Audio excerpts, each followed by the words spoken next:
Hey folks, Jonathan here. Okay, so just going to try to do a quick update on a few things. Been doing a lot of working, just trying to keep my head above water here.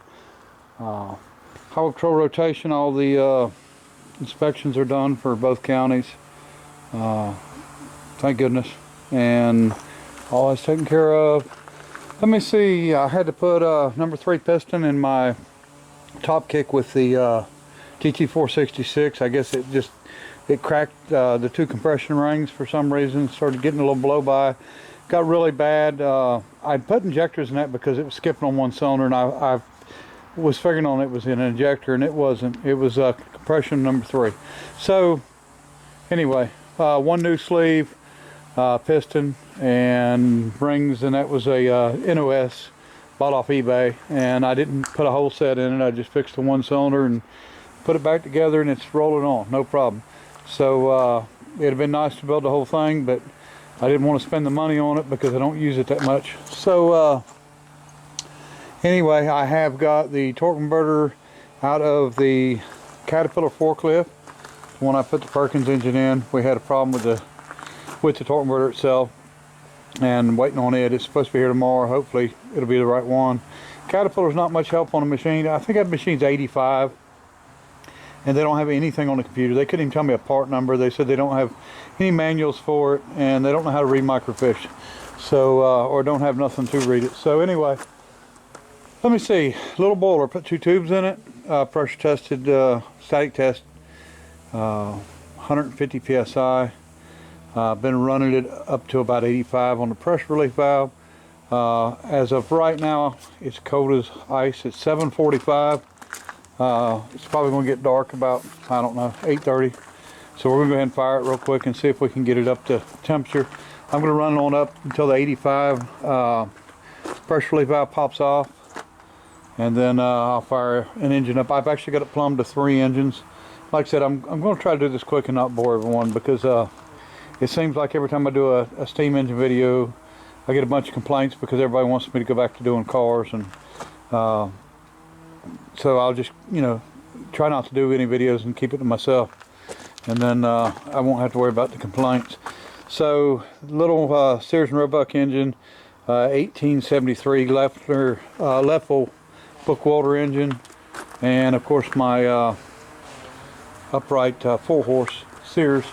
Okay, so got another boiler here. It's cleaned up and painted. It's no good. It's just for looks, really. Somebody has welded around each handhole. I think they lost the originals and went to smaller ones, and you can't trust that. I mean, you can't weld. You can't do that. So I'm not gonna ever fire it anyway. So it's just for looks. Southern made, Chattanooga, Tennessee. Lookout Boiler Manufacturing. What else has went on? Let me see. I went to West Virginia, hit 2 deer before I even made it out of town. Luckily, I was able to keep going. Picked up a knife sharpener. Let me show you my knife sharpener. Now this is an oldie. This is a 1872 patent. Looks like George L. Cummins out of New York. It's got says it on it there somewhere, it weighs 600 pounds total. That's the big cast iron base and the, yeah, 600 pounds.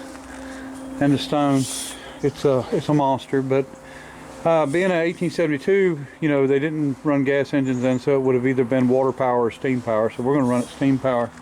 We're going to have this belted to that little green engine before too long. Picked up a patent half-breed, which is a half steam engine, half 2-cycle oil well engine. Picked up a pair of banks, and let me see, building some buildings, some shops here, or not shops, but just finished up this roof today. This is for the little boiler and a couple engines.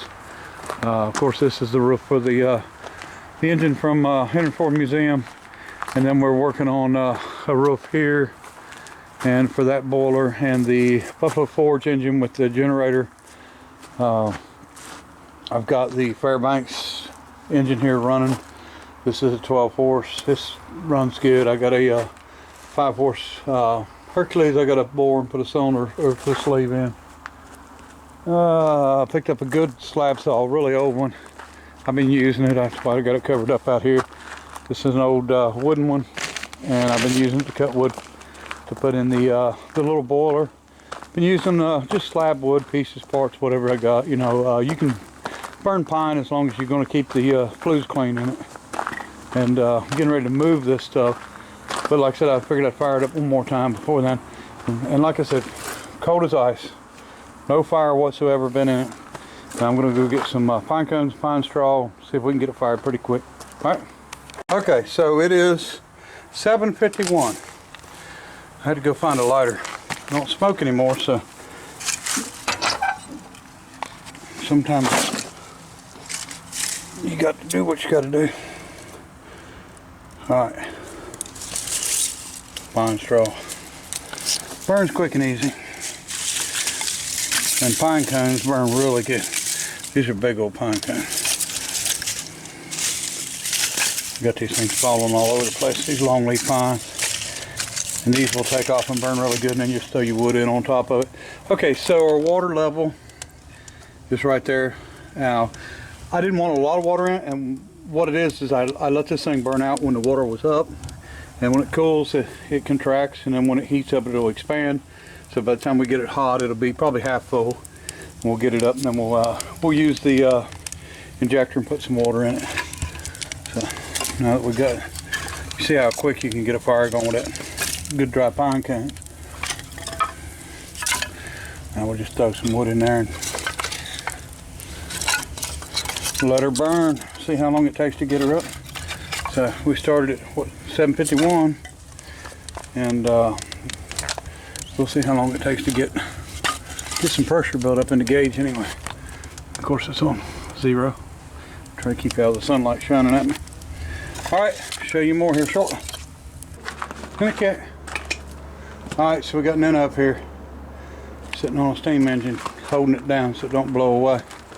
Alright, so while this is heating up, fire is burning, I'm going to go through the injector here and show you, or explain to you how it works. And these injectors are finicky, to say the least. But anyway, so what we've got, this is the injector. Now, if you've got, let's just say that you've got 100 psi in the boiler. Now I'm only running this one up to 85, but let's say you've got 100 psi in the boiler. So you have to have over 100 psi to add water to the boiler. So if you don't have over, then you can use an injector. Now, sort of, a lot of the people pretty much say it's sort of magic, but these injectors was invented in the 1800s, and they're really amazing how they work. The best that I can say is the way it operates, the way it works. So you got steam pressure coming here, the higher pipe down into the injector, and you have water coming in through this pipe coming up your tank. So it creates a suction using sort of like a carburetor venturi, but there's 2 venturis in it, it's my understanding. And what it's doing, I guess the best way to explain it would be, it shoots it in. If you ever watched a bullet hit ballistics gel, the way that it hits it, that's sort of what it's doing. It's the impact of the steam, you know, grabbing the cold water and shooting it is what sort of I guess the best way to explain it, how it goes in. Now it goes through, and then it's got a check valve here. Now it'd probably be better if this didn't have so much curves in it, but this is the way this was originally piped, and all I did was I put a different pressure relief valve, I mean a one-way check valve on it, and I put a different valve here. But this is the exact way it was. I think it would do better if this was down here and this pipe was reran. And these need to stay cool, so you need to get it away from the boiler as good as you can, but I've got wood in between it to try to help keep it cool. And the cooler the water and stuff, the better off you are. Now if you're using a steam pump, you want to be able to preheat the water because you don't want to add cold water to it. But the way this works, it will, you know, they work better when the water is actually cold. So that's an injector. Now it's way more complicated than that, but I mean that's the basics of it. And they're very expensive. This is an 0021, I think is what it is. I seen one of these on eBay the other day, new old stock, same size, same exact type, brought with tax and all, it was over $1,800 for just the injector. So that gives you an idea of what they go for. Penberthy, I think, went out of business now, so I bought a nut and a tailpipe for one and paid $145 for it that I needed. And then that's the way it is. I mean, they're really nice to have. It's better to have two ways to inject water. I've only got one way on this, but I can pull this fire out quick, and I've had to do it twice. The first 2 times I fired this thing, I had to pull it, and because I couldn't get water into it. So, all right, what we've got, there's the water level gauge, and you got your tricocks, which would be water, steam and water mixed, and then steam on the top. Now, it's not as easy to tell as what it is with the water level, of course. And you can shut your water level off, drain it, open it back up, and reset it if you kind of worried about it in any way. But it seems to work really well. If you break a glass, shut it off, use your tricocks. And I mean, it's a simple deal, but you know, the most important thing is do not run out of water. Never let your water get low. That's the most important thing on this. It's not going to blow up if it's got water in it. You know, you can get a leak or something like that, but you know, it's not going to, I don't think you're going to have any explosion if you got your water where you need it. And that is, like I said, the most important thing. And I've got a little bit of leaking around there, but I think it's just, I'm afraid to tighten that glass too tight. I cut that glass for that. And, we'll probably, when we move this, probably take it apart, clean it up, and paint it. And, you know, I've just been playing with it. That's all I've been doing. So we're going to run it on up to the 85 and see if we can get that pop-off valve. And I'm going to show you what the meaning of letting off steam means. And shouldn't take too long. So let me see, 7:58, 7:59, it just changed. So we're in it about 8 minutes. And got a little bit of pressure. So let me start this fire around and keep it going, and I'll show you more. While we're heating up there, I'll show you what a 2 deer does to my pickup. So I hit one on this side, it was a big one, and it spun around and got my door and killed it. And then hit another one on the pasture side at the same time. They were standing in the road, there was fall going. So anyway, so there's one of the engines I picked up. This is the Patton. This is made in Marietta, Ohio, which is directly across the river from where I was raised.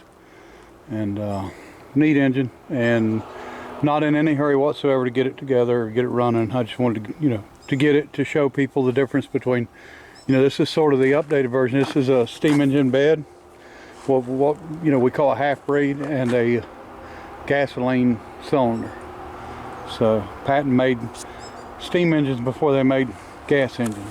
I've also been working on the Bates engine. I've got a new rod, and we're doing the machine work on it to get it on the piston. I want to get this thing running. Got the exhaust on, except for there's a Cyclone sort of muffler up at the top that it's special made. It's special so what it is don't let the water and oil blow on your roof, and it actually has a drain on it, just like this is a condenser, and it's got a drain on it also. That'll condense a lot of the steam back into water, and then you can drain it off and, you know, reuse the water. So I wanted to hook everything up. That's a back pressure valve. So. Okay, folks, 8:08, and we're up to about, I don't know, 10 pounds, 15 pounds maybe. And temperature-wise, 200 degrees on the outside of the boiler there. And of course, the fire up here to be way hotter, way hotter. Yeah, the wall of the boiler's right at 200, 199. The higher you go, the hotter it'll get. So shouldn't take long here. I'm just gonna let it build on up, and like I said, I'm gonna go up to 85 and let the pressure relief go off. I kind of like to do that. That's a good test. If it don't go off, then you can start shutting things down and, you know, figure out what the problem is. But so far, that thing's worked really well. It's a brand new pressure relief valve. So, all right, let's see what happens. All right, so it is 14 minutes after 8. We're up to, I guess, about 30 pounds. Outside boiler temperature, 242 degrees. Water boils at 212, but it's under pressure, so it's going to take more to boil. So we're moving right along with it. Temperature gaug's going up, and like I said, I'm going to run it on up and let it blow off. All right. Also, you'll notice the water levels come up some, and we haven't added any. It's just the expansion. So it'll keep coming up, and then we'll end up having to add some to it. Probably not before we do the blow off, but if we run any engines, we'll have to add something to it. Alright, 26 minutes to get up to 50 psi. Now 50 is plenty enough to actually be running engines on, but like I said, I want to take it on up and do the blow off first. And as you can see, it's getting up there quick. So I'll show you again in a few. Alright, moving on up. Water level is just about a half. We're almost up to 75. So you can actually see a little bit of smoke coming out of the pressure relief. It's going to be a few minutes here before it gets up high enough. When it does, I'll turn the camera back on. Let me see, surface temperature is 282 degrees. Alright, we're getting close to it. Surface temperature is 307. As you can see,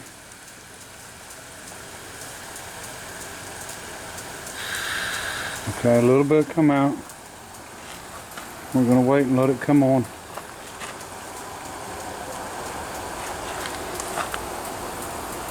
And it might blow a little bit off, and then but when it really blows off, you'll know it, which will be very soon.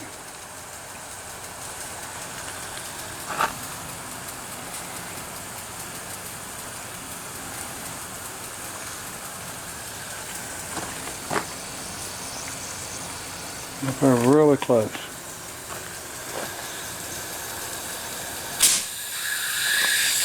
Now it's getting ready to go, so it ain't went yet.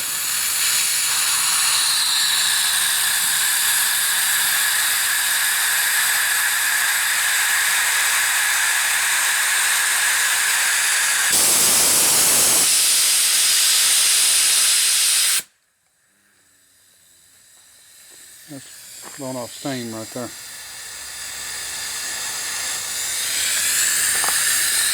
Do it one more time here.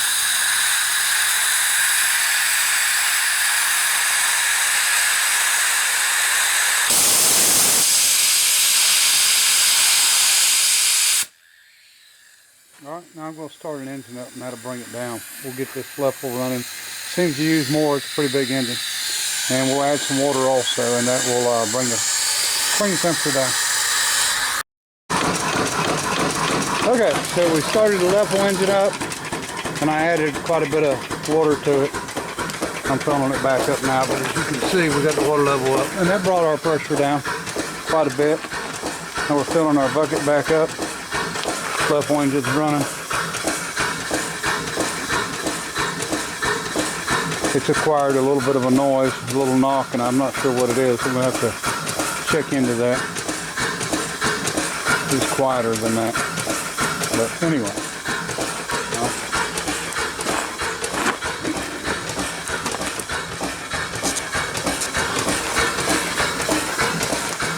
Okay. Now, let's see if we can start this one too here.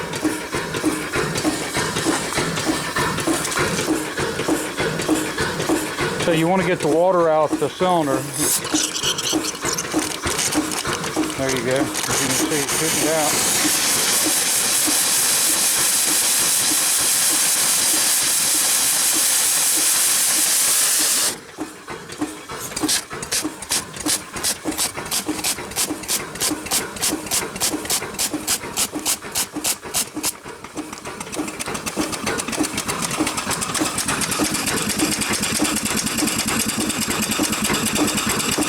I don't have a governor on this one, so.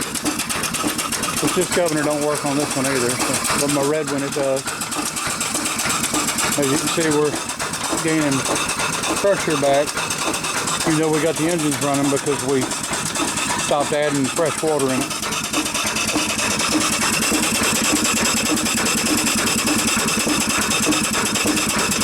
So this one's going to be hooked shortly to the grinder, the knife sharpener, whatever you want to call it, axe sharpener. It's a whetstone, and we're going to run it off this engine with a little pulley and keep it slow. I'm going to leave the electrical here for now, and then we're going to move the boiler, and we're going to move the red engine, try to get it mounted on some concrete, and get them underneath of that shed there. So, I got to figure out what my noise is here. We went through and done rings on this and built a bunch of parts for it. So, I like this engine. It's a really nice engine. I just don't like that noise.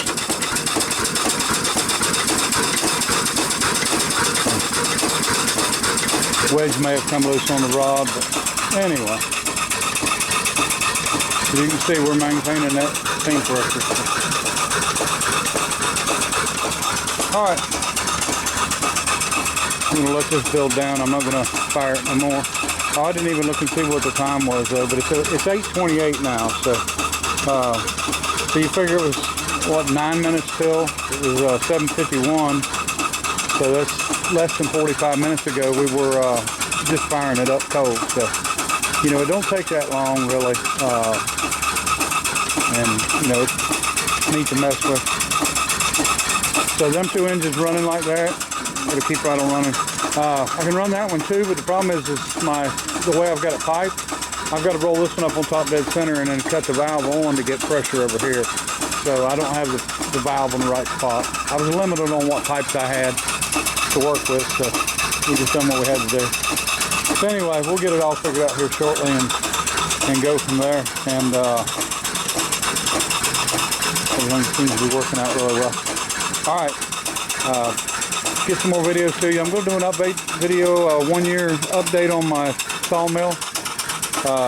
Talk about some of the things that I've done and some of the things that I should have done. And, you know, there was so much controversy over different things about pushing the blade and instead of pulling it and just different stuff. And we'll go over all that, and I'll get that video on here shortly. I've done a lot of cutting. Cut a lot of lumber for myself, my son. So, I wouldn't even guess how many board feet we've cut, but we've done a bunch. So, got a little bit of experience with it, so at least, you know, I've been lucky with it. It's worked good, but, you know, we'll see. Like I said, we're holding that pressure. So, anyway. Okay, just show you real quick. This thing here, still running pretty good. Pretty strong. And if you look, we've got 10 pounds or so, and basically no fire, just some coals in there. So we're just waiting on it to burn down here. And our water level is about half. So I think we're good. We'll be done here in just a minute, I think. All right.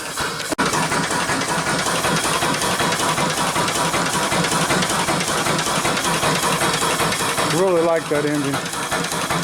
Nice engine. Alright, showing we ain't got no pressure. The fire is basically, I got a little bit of coal in there. There's the 4-horse running. That's a good running engine. So I hope to have it hooked on a slab saw eventually. I think it'll work. The governor's in really good shape on this one. Works like it's supposed to. Got a mechanical oiler on it. These other ones I've been oiling. I haven't run them much, but I've been oiling by hand. I've got steam oil. Got some displacement lubricators I'm hoping is coming, and maybe some more mechanicals. We'll see. Anyway, I don't know how long this thing would run. I mean, it's showing basically 0 pressure. And that's a new gauge. That's not an old wore out gauge. So.